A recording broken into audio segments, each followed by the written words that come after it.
우리가 지키는 태양력으로 6월 말에서 7월 초에 지키는 이 맥추절은 6월절 이후에 7일인 일주일이 7번 지났다고 그래서 77절이라고도 하고, 또 6월절 이후에 50일이 지난 다음 날 지키는 절기라 그래서 오순절이라고도 부릅니다. 그리고 또 한 해 들어서 처음 열매를 따서 예배를 드리는 날이기 때문에 초실절이라고도 하는 다른 말로 이 맥추절을 부릅니다. 그래서 이스라엘 백성들은 6월절, 맥추절, 수장절이라고도 불리우는 추수감사절, 이걸 3대 절기로 지켰습니다. 이 절기는 모두 하나님께서 베풀어 주신 은혜를 기억하는 절기입니다. 저는 이 감사라고 하는 것을 생각할 때마다 늘 말씀드리는 것이지만, 이 감사는 기억과 상당히 깊은 관계를 맺고 있습니다. 감사는 우리 기억 속에 기쁜 기억이 남아 있을 때 감사하게 됩니다. 그 기쁜 기억을 가지고 있는 사람이 항상 감사하며 삽니다. 그래서 감사를 지키면서 여러분에게 베풀어 주신 하나님의 은혜를 기쁘게 기억하고, 또 앞으로 베풀어 주실 하나님의 은혜를 기쁜 마음으로 기대하는, 이것이 감사하는 성도의 자세입니다. 자, 그러면 이 맥추절은 보리농사, 밀농사를 끝내고 처음 열매를 하나님 앞에 드리는 절기인데, 이 맥추절이 도대체 우리 현대인들에게는 어떤 의미가 있습니까? 이렇게 반문하시는 분들이 굉장히 많습니다. 이스라엘 백성들에게 맥추절은 어떤 의미였는지 이걸 먼저 여러분들 짚고 넘어가야 되겠는데, 이스라엘 백성들은 시내산에 이르러서 행한 일이 두 가지가 있었습니다. 애굽을 나와서 6월절 이후에 시내산에 도착을 해서 두 가지 일을 하는데, 그 한 가지가 뭔가 하면, 물론 주도적으로 이스라엘 백성들이 한 일은 아니지만 모세를 통해서 하나님께로부터 율법을 받은 일, 이게 한 가지고, 또 하나는 모세의 장인 이드로를 통해서 리더십, 즉 천부장, 백부장을 세워서 모세가 가지고 있는 막중한 임무를 나누고 분배하고 위임하는 이 일을 통해서 효과적인 리더십을 갖게 한 일, 이 두 가지 일이 시내산에서 이스라엘 백성들이 한 일이었습니다. 그 중에서 이 사람들이 하나님 앞에 율법을 받은 일, 이 일이 시내산에서는 가장 중요한 일입니다. 근데 이스라엘 백성들이 시내산에 언제 도착을 했는고 하면, 출애굽기 19장 1절 말씀에 보면 이렇게 되어 있습니다. 이스라엘 자손이 애굽 땅을 떠난 지 3개월 되던 날 그들이 시내 광야에 이르렀다, 이렇게 되어 있습니다. 근데 이스라엘 백성들은 이 맥추절을 하나님께로부터 율법을 받은 절기로 생각을 합니다. 그렇다면 맥추절은 6월절부터 50일째 되는 날, 77절이 되는 날, 7번 주일이 지난 날이 맥추절인데, 이 날이 하나님께로부터 율법을 받은 날이라고 한다면, 오늘 19장 1절의 말씀에 보면 3개월 되던 날 이스라엘 백성들이 시내 광야에 이르렀는데, 이건 90일 정도가 지난 날인데 어떻게 맥추절을 하나님께로부터 율법 받은 날로 생각하느냐, 이런 생각이 들 수 있습니다. 그런데 여러분, 3개월이라고 하는 단어에 집중해서 보지 마시고, 이 말씀 속에서는 3개월이 되던 날이라고 하는 말씀을 유의해서 보셔야 됩니다. 영어 성경에 보면 대한성서공회가 공식적으로 채택하고 있는 CEV라고 하는 성경이 있고, 우리가 제일 많이 쓰는 NIV 성경에 보면 이 부분을 어떻게 번역하고 있느냐 하면 이렇게 번역해 놓고 있습니다. 2 months after leaving Egypt입니다. 그러니까 이집트를 떠난 지 2개월 후에 시내산에 도착했다는 겁니다. 거기에 도착을 했는데 그곳이 마운틴 시나이고, 그곳이 사막에서 가까운 곳에 있었고, 그곳에 도착을 했는데 르비딤을 거쳐서 그곳에 도착을 했다라고 하는 말씀이 이 CUEV라고 하는 영어 성경에 나오는 내용입니다. 정확하게 얘기하면 2개월이 지난 후에라고 번역하는 것이 우리가 훨씬 더 이해하기 좋았는데 3개월이 되던 날 시내 광야에 도착했다라고 하는 말로 번역을 이상하게 해두어서 우리는 90일이라고 하는 개념을 이 말씀을 읽으면 착 생각하게 됩니다. 이것은 누구의 잘못으로 시작이 됐느냐면 가톨릭 성경이 이걸 기술을 서술로 잘못 오해해서 적는 바람에, 번역하는 바람에 이 3개월이라고 하는 말이 거기에 기록이 된 겁니다. 우리 상식으로는 2개월이 지난 후에 라고 하는 말이 맞지 3개월이 되던 날이라고 하는 말을 쓰지는 않습니다.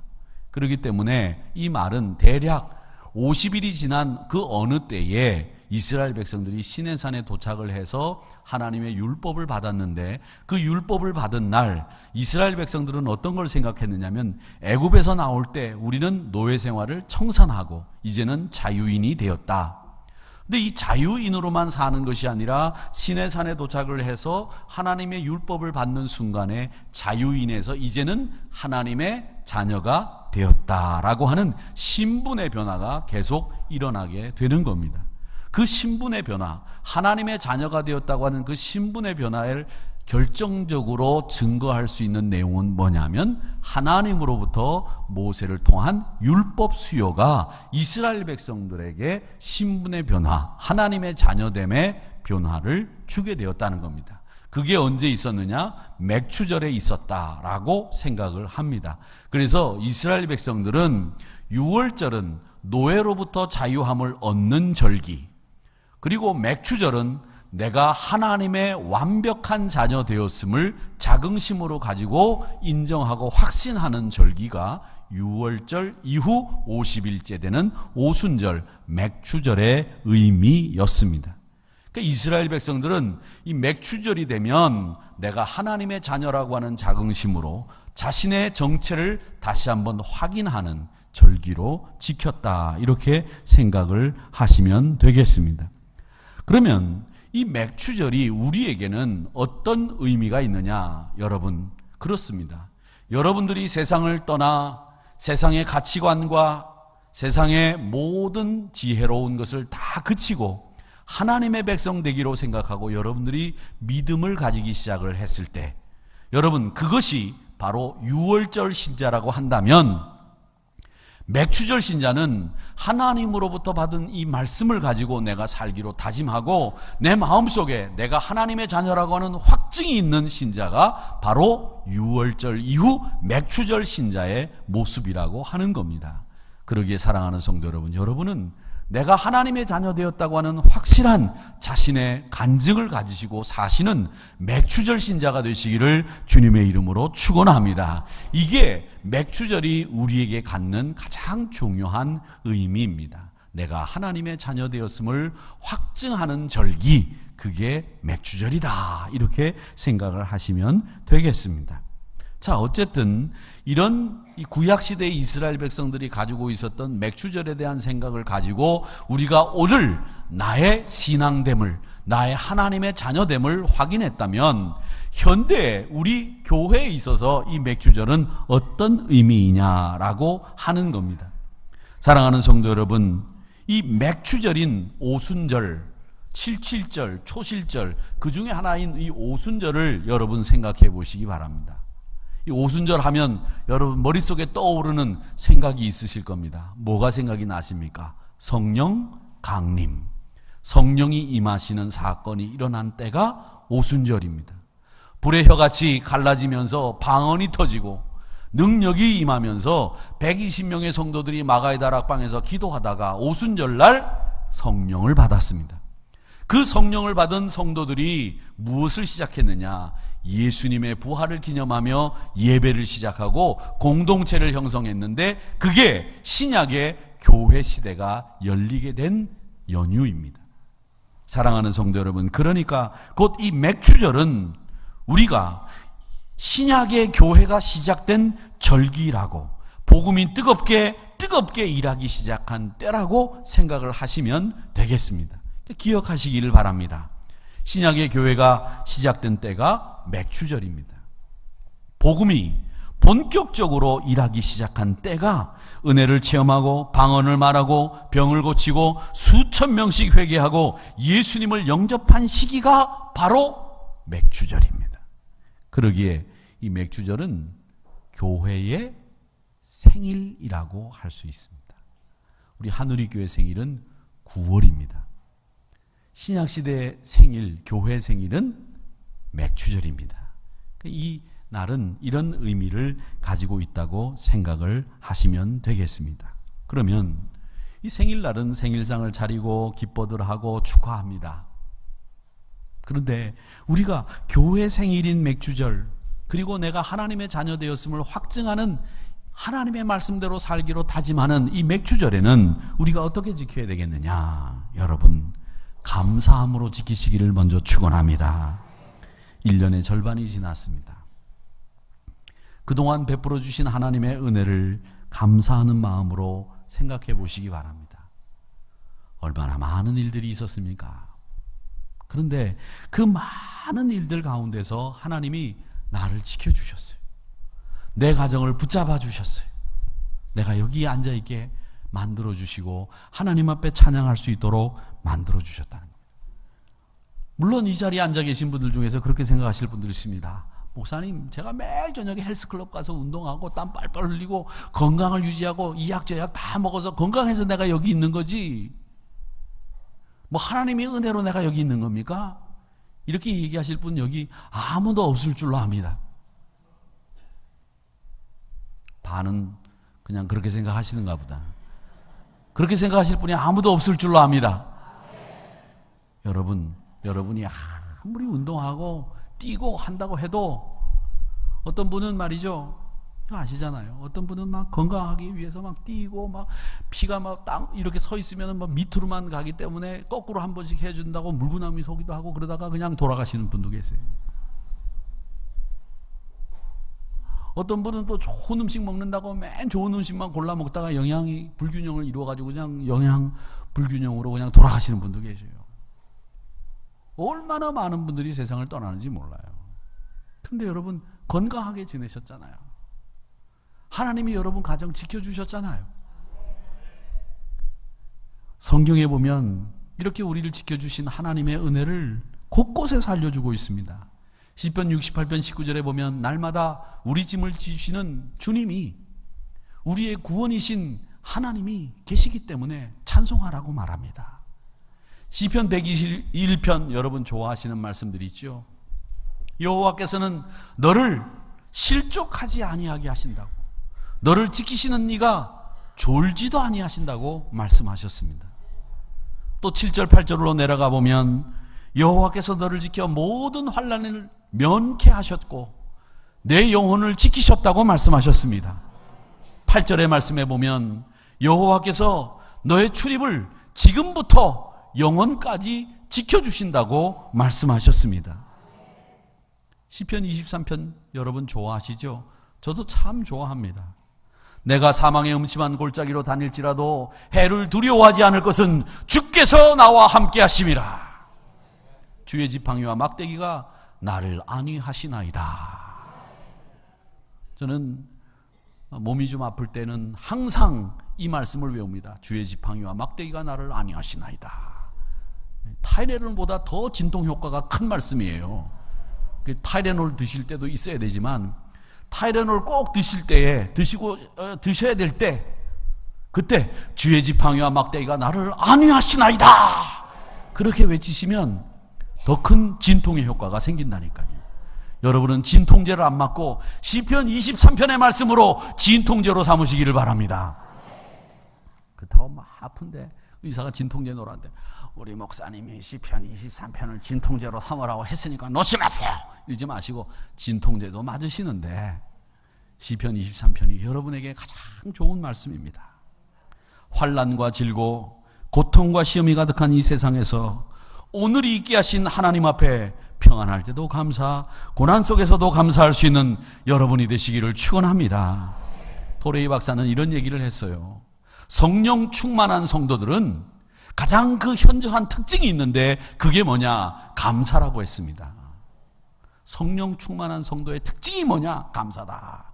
성도들은 무슨 일이든지 감사할 수 있어야 됩니다. 하나님의 도우심으로 지금까지 지내온 것을 감사할 수 있어야 됩니다. 저는 어릴 때부터 이 안경을 썼었습니다. 처음 안경을 맞추러 갔던 기억이 납니다. 제 친구 아버님이 안경원을 운영하셔서 그 서대문에서 제 학교가 끝나고 이렇게 이제 서대문에서 독립문 쪽으로 올라가다 보면 왼쪽에 영천시장이 못 미쳐서 안경원이 있었는데 그 안경원에 가서 제가 처음 안경을 맞췄습니다. 제가 그러니까 독립문하고 관계가 굉장히 많죠. 네. 거기서 처음 안경을 맞춰 꼈어요. 초등학교 5학년 때였습니다. 그리고 요즘에도 이제 안경 도수도 새로 바꾸기도 하고 안경도 맞추는데 요즘에는 이제 안경 도수도 기계로 탁 맞춥니다. 그래서 착착착착 하면 딱 맞추면 얼마 딱 나와가지고 자기네들이 뭐 보이냐 안 보이냐 뭐 이런 거 안 하고 그냥 기계로 착 해가지고 그 다음에 또 이렇게 눈동자가 어디쯤에 있는지 탁 재가지고 안경이 정확하게 맞도록 만들어요. 근데 그때마다 제가 머릿속에 생각되는 것이 있습니다. 여러분, 안경이 도수가 잘 맞아야 사물이 잘 보입니다. 제가 쓰고 있는 안경은 가까운 데 있는 것은 잘 보이고 멀리 있는 거 잘 보이는 그런 안경을 제가 쓰고 있습니다. 지금 그런 거 안 같죠? 제가 하나님께서 축복을 해주셔서 제가 머리는 참 안 빠져요. 그리고 머리 색깔도 안 변합니다. 제가 머리 염색한 거 아니에요. 앞으로도 제가 볼 때 머리 염색을 거의 안 하지 싶어요.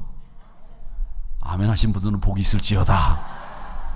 근데 눈은 일치 이게 가까운 데가 안 보이더라고요. 그래서 일치 가까운 데 볼 수 있는 그런 안경을 쓰는데 그 안경을 쓸 때마다 생각하는 게 있어요. 어떤 안경을 쓰냐에 따라서 세상이 달라 보여요. 정말 잘 맞는 안경을 쓰면 가운데 글씨도 잘 보이고 가까운 글씨도 잘 보이고 멀리도 잘 보입니다. 또 햇볕에 나갈 때는 선글라스를 끼면 눈이 얼마나 편한지 몰라요. 그런데 여러분, 우리 신자들은 어떤 안경을 제작하고 써야 되느냐면 감사로 우리의 안경을 쓰고 사물을 바라보는 여러분들이 되셔야 될 줄로 믿습니다. 불평하기로 따지자면 세상에 불평할 게 얼마나 많아요. 비도 오는데 하누리교회 주차장 좁아가지고 말이지 예배 시간을 좀 더 늦추면 말이야 좀 2부 예배 끝나고 나간 사람들 다 빠져나가고 내가 차를 대면 될 텐데 꼭 11시 반에 예배를 드려 11시 33분에 드리지 뭐 이런 불평도 할 수 있어요. 그런데 여러분, 우리가 감사할 걸로 따지자면 얼마나 감사할 게 많아요. 하나님 감사합니다. 저만 해도 그래요. 야, 다른 사람들은 머리 다 빠져가지고 제 친구들 보면 저보다 10살은 늙어 보이는데 다행히 저는 머리가 많아서 10살은 젊어 보인다고 할 때마다 얼마나 감사한지 몰라요. 이게 다 여러분 덕입니다. 여러분이 매일 속색이고 여러분들이 매일 애매기고 그러면 이 머리털이 있겠어요? 안 남아났겠지. 근데 여러분들이 저를 행복하게 만들어 주셨기 때문에 저는 이 머리를 볼 때마다 우리 성도님들이 너무 감사해요. 감사해요.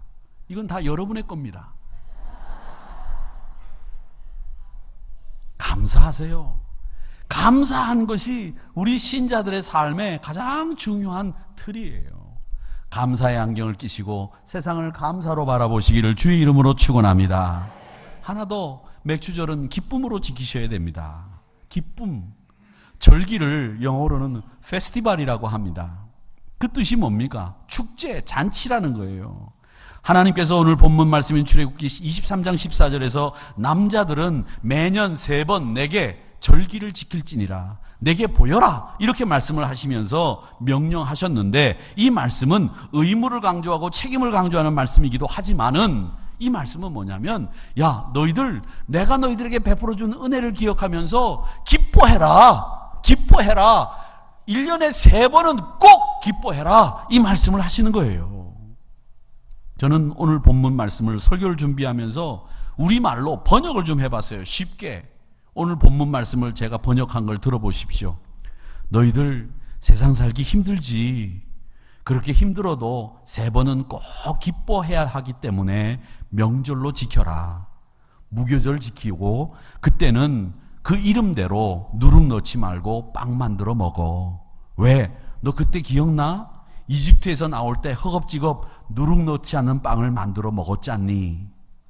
너희들 내 앞에 올 때는 빈손으로 오지 말고 밭에서 거둔 열매를 가지고 음식을 만들어서 내 앞에 와서 제사를 드리고 끝나고 난 뒤에는 나눠 먹어라. 그리고 그 음식 다음 날까지 두지 말고 그날 다 먹어라. 알았지? 알았지? 예. 이게 오늘 본문 말씀의 내용이에요. 여러분, 하나님은 우리에게 기뻐하실 수 있는 걸 주신 거예요. 기뻐하실 수 있는 걸. 근데 우리가 이 한국 분들은 말이죠, 이 기뻐하는 거 이런 걸 잘 못하시는 분들이에요. 저도 한국 사람이니까 제가 저를 알잖아요. 기쁜 거 이런 거 잘 묘사를 잘 못하고 이렇게 표현을 잘 못해요. 이 한국 남자들은 어떻게 배웠느냐면 웃지 않고 근엄한 얼굴을 하도록 하는 것이 우리의 교육 방법이었어요. 남자들은 웃으면 안 돼요. 근엄하게 그렇게 배웠어요. 웃으면 안 돼요. 제가 결혼할 때 참 많이 웃었어요. 얼마나 좋든지 말이죠. 그래가지고 들어올 때부터 나갈 때까지 계속 웃었더니 어떤 권사님이 한번 탁, 제가 그때 전도사 때였는데 어떤 권사님이 저를 탁 오라고 하더니, 윤 전도사님 저 좀 잠깐 보시죠. 네. 전도사님 결혼할 때 그렇게 많이 웃으면 안 돼요. 그래서 좋아서 웃는데 왜 그러세요? 결혼할 때 그렇게 많이 웃으면 딸 나요, 딸. 그분 말이 틀린 건 아니더라고. 그래서 제가 딸 둘만 낳았는데, 여러분, 이 명절 때 우리가 옛날에는 못 살았잖아요. 그러니까 명절 때 되면 그냥 잡채하고 전 부치고 시금치 무치고 그냥 떡방앗간에 가서 떡 내다가 말려가지고 썰어가지고 국 끓여야 되고 일이 얼마나 많은지 몰라요. 명절을 그렇게 지키고 난 뒤에 그냥 여자들은 계속 설거지하면 하고 말이지. 끝나고 난 뒤에 남자들은 누워서 자고 텔레비 보고 말이지. 야구 경기 보고 말이지. 그러고 난 뒤에 끝나고 난 뒤에는 이제 가려고 그러면 벌써 가려고? 그렇게 얘기하시고. 이게 명절이 우리가 지키는 축제의 모습이에요. 축제의 모습. 여러분, 이제는 진짜 우리 그리스도인들은 진짜 축제로 지켜야 돼요. 하나님이 우리 손주들 1년 동안 잘 키워주셨네. 그 녀석들 자란 모습을 보면서 하나님이 주신 은혜를 생각하고 기뻐하시고, 우리 가족이 이렇게 편안하게 건강하게 이 명절 때 다 모인 것을 감사하고, 내 신앙의 간증을 이야기해주고 선대의 믿음을 후대들에게 전수해주고, 그러면서 가족들이 함께 모여 기도하고 예배하면서 가지고 온 것 가지고 나눠 먹고, 이게 명절이 돼야 되잖아요.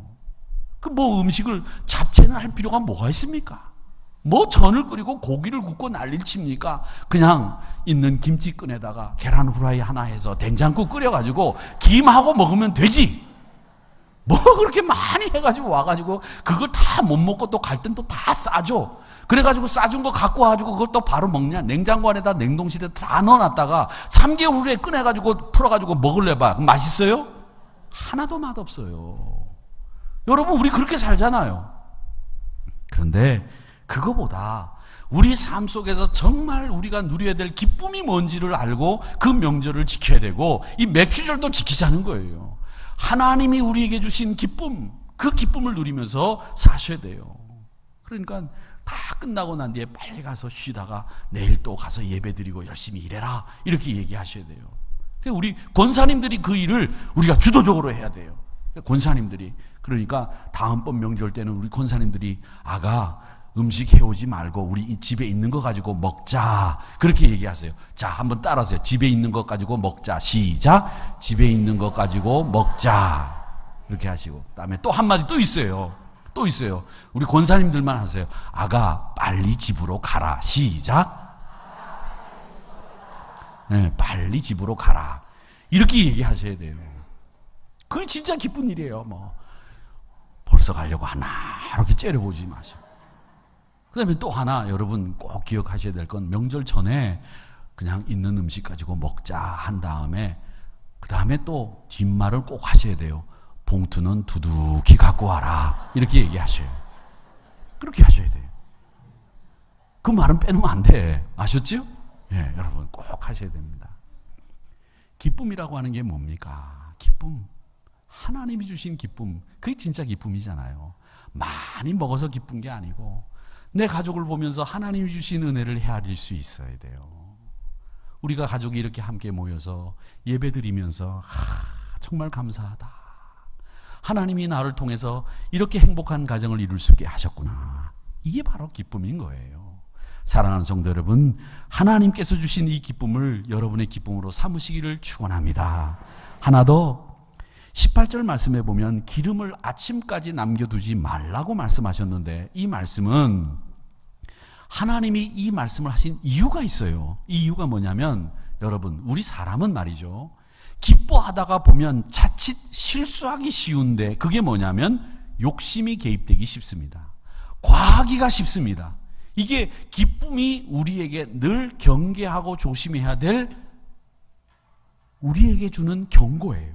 그런데 우리가 기뻐하면 너무 기뻐하고 슬퍼하면 너무 과도하게 슬퍼하는 이런 절제함이 없는 기쁨과 슬픔에 사로잡힐 때가 많은데, 욕심이 생기게 되면 감사가 아니라 흔한 말로 흥청망청이 되고 해품이 되기 쉽습니다. 그러기에 감사는 항상 거기에 규모가 따라다녀야 됩니다. 절제가 없는, 규모가 없는 기쁨은 하나님이 경계하세요. 그래서 내일 아침까지 남겨두지 말라고 하는 말은 필요한 만큼 너희들이 소용되는 만큼 쓰고 그것으로 감사해라, 기뻐해라, 이 말씀이에요. 절제가 있는 삶을 이야기하는 겁니다. 여러분, 헌금에 대한 여러 가지 말씀들도 있잖아요. 그 헌금에 대한 여러 가지 말씀들도 그건 뭘 얘기하느냐면 우리 생활을 규모 있게, 경제 생활도 규모 있게 하라고 하는 하나님의 뜻이 담겨 있어요. 11조를 온전히 드리면서 하나님의 것과 내 것을 구별할 줄 아는 사람이 부모님에게도 용체를 드릴 수 있는 지혜가 생기는 거고요. 또 규모 있게 사는 사람들이 하나님 앞에서 건강하게 부자가 될 수 있는 길이 열리는 거예요. 여러분, 그러기에 이 말씀은 우리에게 절제와 규모 있는 삶을 요구하신다는 사실을 잊지 마시기를 축원합니다. 이 세상에 좋은 게 얼마나 많이 있어요. 정말 좋은 게 많아요. 정말 좋은 게 많아요. 좋은 걸로 따지자면 말할 수 없이 좋은 것들이 많은데 그 좋은 것이 많은 세상에 우리가 살고 있습니다. 저는요, 부산에서 오래 살았지 않습니까? 부산에서 오래 살다 보면 이렇게 성도님들이 목사님 이번에 방어회가 나왔는데 그 방어회를 한번 대접해드리고 싶습니다. 그래서 제가 방어회를 한번 먹어봤는데 방어회가 굉장히 비싸더라고요. 그리고 그건 나오는 철에만 먹어요. 그리고 그거보다 더 비싼 회가 있는데 하모회라고 하는 게 있더라고요. 저는 한 2번 정도 먹어봤는데 무진장 맛있어요. 하모회. 제가 또 이 얘기하면 또 사주겠다고 하시는 분이 나오실까봐 겁나는데 안 사주셔도 돼요. 그렇게 하모회와 방어회가 아주 비싸서 그때 먹어봤는데, 야, 이게 부산이니까 먹어본다 이렇게 하고 서울 올라왔더니 방어회는 서울은 돈만 주면 사시사철 먹더라고. 와, 그래서 이 서울이 좋은 게 더 많구나라는 걸 알았어요. 좋은 게 많아요. 비싼 음식도 많아요. 그런데 여러분, 우리가 그것을 먹을 수 있음에도 불구하고 거절할 수 있는 게 절제고, 누릴 수 있음에도 불구하고 누리지 않는 것이 우리의 규모 있는 삶의 모습인 거예요. 어떤 분들은 그러죠. 누릴 수 없는데 그걸 절제라고 얘기하시는 분들이 있어요. 그거 거짓말이에요. 또 누리고 있는데도 절제하는 척 하시는 분이 있어요. 그것도 거짓말이에요. 누릴 수 있는데도 불구하고 거절하는 것, 그게 규모고 그게 절제입니다.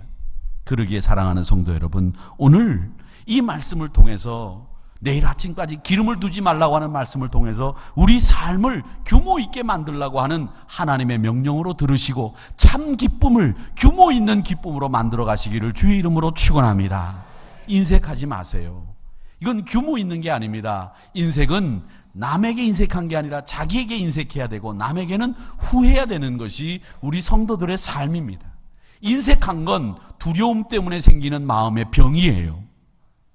그러니까 남에게는 후하게 하고 자신에게는 인색한 분들이 규모 있고 절제 있는 삶의 좋은 삶의 방법이라는 걸 기억하시면서 사랑하는 성도 여러분, 지금 나의 물질, 나의 건강, 나의 명예, 이 모든 것이 하나님께로부터 왔음을 기억하시면서 하나님 앞에 감사하시기를 주의 이름으로 축원합니다. 내 노력으로 된 것이 아니라고 생각하시고 하나님의 은혜로 된 것이라는 이 믿음으로 살아가시는 저와 여러분이 되시기를 주님의 이름으로 축원합니다.